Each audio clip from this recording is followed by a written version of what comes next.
Senator John McCain is one of the most influential voices on military affairs, and he is applauding President Trump's call for the Syrian airstrike. This president reacted to events which were so horrific that it required American reaction, and I believe that not only was the act itself important, but the signal that it sent to the world from President Trump was as important. Joining me now is Kentucky Senator Rand Paul. He is a member of the Senate Foreign Relations Committee. Do you agree with what Senator McCain said? Well, I think when you look at whether we go to war or not, it's one of the most important questions that any legislator will ever address. But I think it's ironic that this week we confirmed Neil Gorsuch, an originalist who believes in the original interpretation of the Constitution. But our founders in the original days believed that war should be declared by Congress.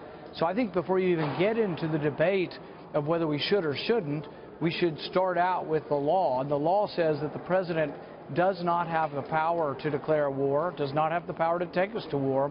And so I think that's the real problem with this issue. We didn't have the debate. We just simply went to war.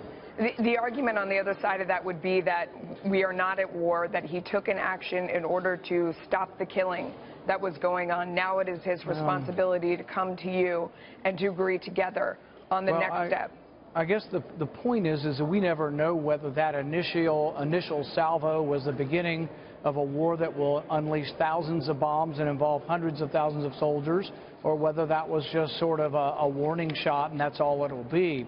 So I don't think anybody knows that in the beginning, but I think those who try to argue that war is not war, that bombs are not killing, that death is not really death, and that kinetic action is not war, I think that's difficult. I think most regular Americans sitting at home watching the TV would understand dropping bombs on another nation to be war.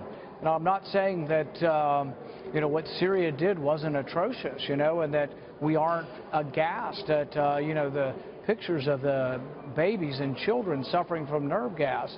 But we also have to understand that we'll be sending our young men, and we have some of our young men and women over there already, that they are there in the middle of this, and really don't they deserve that we obey the Constitution and only take them into war according to our oath of office?